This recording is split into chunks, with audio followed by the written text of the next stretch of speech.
मंच पर आसीन मेरे बुजुर्ग, मातृशक्ति, मेरे नौजवान साथी और मेरे समक्ष बैठी हुई जसरोटा विधानसभा क्षेत्र की पूजनीय जनता, आप सभी को मेरा हार्दिक प्रणाम। मैं आप सभी का हार्दिक अभिनंदन करता हूं, आपका स्वागत करता हूं। किस जो हमने जो प्रोग्राम आज जो सम्मेलन फिक्स किया, ये बड़े ही शॉर्ट नोटिस पे किया गया और इस शॉर्ट नोटिस पे आपने जिस तरीके का यहाँ अपनी हाजिरी लगाई है, मैं आपका तहे दिल से शुक्रिया अदा करता हूँ, आपका हार्दिक अभिनंदन करता हूँ।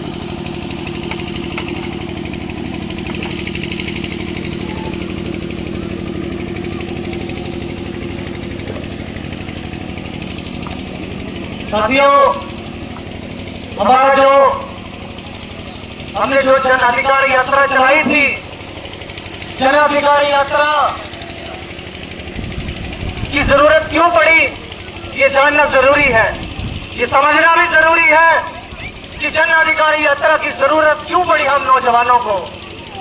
जन अधिकार यात्रा की जरूरत इसलिए पड़ी क्योंकि हमने देखा महाराजा हरि सिंह जो हमारी रियासत के आखिरी वंशज थे, उनकी रियासत नहीं रही। उनकी रियासत के वसीले आज सड़कों पर मजलूम घूम रहे हैं। उनकी रियासत की जॉब्स की प्रोटेक्शन नहीं रही। उनकी रियासत के अंदर नौकरियों की कोई हिफाजत नहीं रही, जमीनों की कोई हिफाजत नहीं रही। उनकी रियासत के बाशिंदे आज खुद को डरा हुआ महसूस कर रहे हैं। मसला ये है कि हमारी जो पार्टिसिपेशन थी, मैं सबसे पहले मैं नौजवान होने के नाते मैं नौजवानों का दर्द भली भांति समझता हूँ और नौजवानों का सबसे बड़ा जो दर्द है वो है बेरोजगारी। बेरोजगारी आज के दौर में, आज की डेट के अंदर जम्मू कश्मीर में सबसे पीक पर है, सबसे टॉप पर है। जम्मू कश्मीर का नौजवान बेरोजगार घूम रहा है। आज पीएचडी करके हमारे नौजवानों ने पीएचडी करके 3.5 लाख नौजवानों ने खुद को रजिस्टर कराया है कि हम अनएम्प्लॉयड हैं, हमारे पास कोई रोजगार नहीं है। ये बड़ा दुर्भाग्यपूर्ण है। ये बड़ा दुर्भाग्यपूर्ण है कि एक रियासत जिसकी संख्या सिर्फ और सिर्फ मात्र 1.5 करोड़ है और वहां के 3.5 लाख पीएचडी होल्डर आज बेरोजगार हैं और बाकी जो पढ़े लिखे नौजवान हैं उनकी संख्या कितनी होगी यह अनुमान लगाना बड़ा मुश्किल है। इन चीजों को समझते हुए हमने देखा कि बेरोजगारी के कारण जो बाकी जो चीजें फैल रही है, हमारे नौजवान नशे की लत में जा रहा है, चिट्टे की लत में जा रहा है।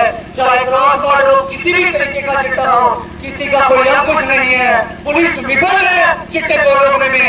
आए दिन हम अपने नौजवानों की लाशें देख रहे हैं। तो इन बातों पे हमारी कब तक चुप्पी रहेगी? सवाल ये है कि युवा बेरोजगार घूमेगा और यहाँ इंडस्ट्रियलिस्ट बड़ी बड़ी इंडस्ट्री लगाएंगे, बाहर के इंडस्ट्रियलिस्ट, और हमारे नौजवानों की हिस्सेदारी बाहर के लोग आके खा जाएंगे। तो ये हमारे साथ अन्याय है और इस अन्याय के साथ हमने आवाज बुलंद करनी है। ये अन्याय हमारे नौजवानों के साथ है, ये अन्याय हमारी रियासत के बाशिंदों के साथ है, ये अन्याय हर उस परिवार के साथ है जिसने अपने बच्चे सरकारी नौकरियां खत्म करने की कगार पर है और जो निकलती है वो नौकरी वो भी किसी न किसी स्कैम के अंडर चली जाती है। और जब बात आती है नौजवानों की हिस्सेदारी की इंडस्ट्रीज के अंदर, तो 80% हम देखते हैं कि बाहर के लोगों का कब्जा है इंडस्ट्री में और इस तरीके से हमारे इलाकों की तबाही करके कंट्री बेल्ट को इन्होंने पूरा बर्बाद किया। शुरू हो जाइए हटली से लेकर, हटली के अंदर इंडस्ट्री लगाई इन्होंने, लगेट के अंदर इंडस्ट्री लगाई, बरवाल में इन्होंने लैंड डिसाइड कर रखी है। हम फिर उसके लिए हमने एजुकेशन की। इन्होंने घाटी के अंदर इंडस्ट्री लगाई, उच्च के पार भी इंडस्ट्री लगा रहे हैं। कुछ दिन पहले 1200 कनाल लैंड है जो वो डिंगा में इन्होंने फिक्स कर ली है और हमारे हरे भरे इलाके को, हमारे खूबसूरत इलाके को इन्होंने बर्बाद करने की जो ठान रखी है उसके विरोध में है हम। और हम देखते हैं कोई नहीं बोलता। सत्ता पक्ष के, सत्ता विपक्ष के दोनों लोग हैं हमारी आवाज को बुलंद करने के लिए विफल है। जब हम आवाज बुलंद करते हैं तो हम पर साजिशें की जाती हैं, कभी पुलिस भेजी जाती है, कभी रेड की जाती है, कभी कुछ तो कभी कुछ किया जाता है। लेकिन हम डरने वाले, हम पीछे हटने वाले नहीं हैं।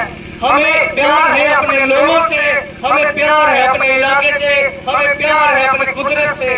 पिछले दिनों में एक कार्यक्रम देख रहा था, यही कार्यक्रम हुआ, उस कार्यक्रम में था एक पेड़ मां के नाम। हमारे यहाँ के बड़े बड़े लीडर भी हैं, वो कह रहे थे एक पेड़ मां के नाम लगाइए। तो अच्छी बात है, पेड़ मां के नाम होना चाहिए, लेकिन जो 100-100 साल पुराने पेड़ों को यहाँ काटा जा रहा है वो किस मां के है? सवाल ये है कि आपने हर तरीके से हमारे इलाके को बेचा। इंडस्ट्रीज के तौर पर आज बड़े बड़े लीडर आए हैं, वो कोशिश कर रहे हैं पैसा देके, जो कि लैंड ग्रैबर है, जिन्होंने जमीनें हड़पी हैं हमारे लोगों की, जिन्होंने हमारे गरीबों की जमीनों पर डाके डाले हैं, वो आज टिकटें मांग रहे हैं और करोड़ों रुपया लेके जा रहे हैं दिल्ली के अंदर। तो क्या ऐसे लोग चाहिए हमें? क्या ऐसे लोगों की हमें जरूरत है कि जो हमारा सौदा करे, जो हमारे इलाके का सौदा करे, हमारे नौजवानों का सौदा करे? क्या ऐसे लोगों की जरूरत है हमें? मैं आपसे पूछूंगा, क्या ऐसे लोगों की जरूरत है हमें? क्या ऐसे लोगों की जरूरत है हमें? हमें कौन चाहिए कि जो हमारी बात करे, जो नौजवानों की बात करे, जो हमारे इलाके की बात करे? मुद्दे बहुत हैं। हम अगर एजुकेशन सेक्टर की बात करें, एजुकेशन सेक्टर के अंदर हम देख रहे हैं कि किस तरीके से आम लोगों को जूझना पड़ रहा है। हर दिन प्राइवेट स्कूलों की फीसें आसमान छू रही है, बच्चों को पढ़ना मुश्किल हो रहा है, और सरकार क्या कर रही है? सरकार सरकारी स्कूलों को भी बंद कर रही है। सरकार सरकारी स्कूलों को इसलिए बंद करना चाहती है कि हम बड़े बड़े उद्योगपतियों को लाएं, बड़े बड़े स्कूल खोले जाएं, जिनकी फीसें हजारों में हो और जवाब देने में विफल हो। ऐसे काम सरकार द्वारा, ऐसी पॉलिसी सरकार द्वारा बनाई जा रही है। और हमारी कोशिश है कि इस तरीके की जो जितनी भी समस्याएं हैं उन पे हमने आवाज बुलंद करनी है। हेल्थ सेक्टर को देख लीजिए, हेल्थ सेक्टर के अंदर हम देख रहे हैं कि हमारी डिस्पेंसरीज है, प्राइमरी हेल्थ सेंटर है, सब कुछ है, लेकिन वहाँ डॉक्टर नहीं है। वहाँ बंदर नाचते हैं, वहाँ बंदरों का डेरा लगा हुआ है, हमारी जमीनें बंदर खा गए हैं। कहाँ है डॉक्टर्स? कहाँ है डॉक्टर्स? ये सवाल आपको पूछना होगा उन हुक्मरानों से, उन नेताओं से जिन्होंने 75 साल सत्ता की मलाई खाई है, और कुछ वो भी हैं जिन्होंने पिछले 10 सालों में खाई है, और कुछ ऐसे हैं जिन्होंने 10 साल पहले भी खाई है। सवाल ये है। और दूसरा आप देख रहे हैं बिजली, प्राइवेट इलेक्ट्रिसिटी को प्राइवेट करने की सरकार ने कोशिश जारी रखी है। जम्मू कश्मीर में सबसे ज्यादा बिजली की प्रोडक्शन होती है, लेकिन हमारे स्टेट की बिजली बाहर बेची जाती है और हमारे अपने लोगों को बिजली नहीं मिलती।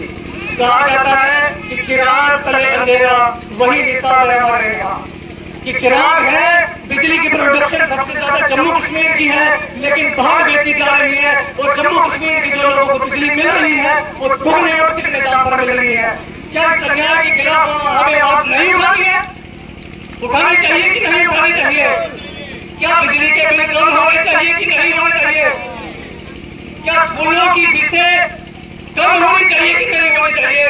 क्या प्राइवेट स्कूलों को पूछने वाला कोई नहीं है?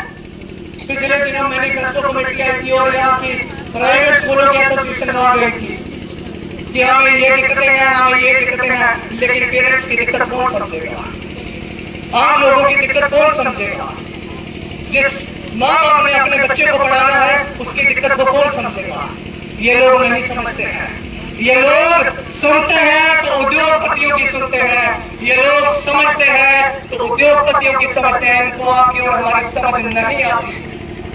हमारे मातृशक्ति यहाँ कठेरा से, कुमरी से बैठे हुए हैं। पिछले दिनों इनके साथ दौरा करने गया था, बड़ा अफसोस हुआ कि 75 साल हो गए हैं लेकिन इनको आज तक सड़क नहीं मिल पाई। इनके बच्चे 10-10 दिन स्कूल नहीं जा पाते क्योंकि जब खंड में पानी आता है इनके पास ना पुल है ना सड़क है। और जो गलियां हैं, और गलियां तो ऐसी लगती हैं जैसे मानो खट सारी इनकी गलियों में आ रखी हो।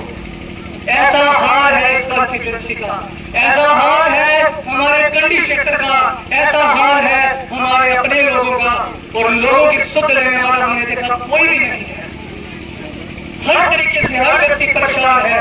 आज जिस तरीके से हमने जो जनाधिकार यात्रा जिन मुद्दों पे हमने शुरू की थी, उन मुद्दों पे हमने आम सहमति के लिए, क्योंकि हमारी सबसे बात हुई, सबने यही कहा कि आप चुनावी राजनीति में आपको उतरना होगा। जब हमने सवाल किया तो उन्होंने कहा कि सड़क का संघर्ष जारी रखेंगे, लेकिन चुनावी राजनीति में उतरना जरूरी है, क्योंकि असेंबली के अंदर हमारी आवाज रखने वाला कोई नहीं है।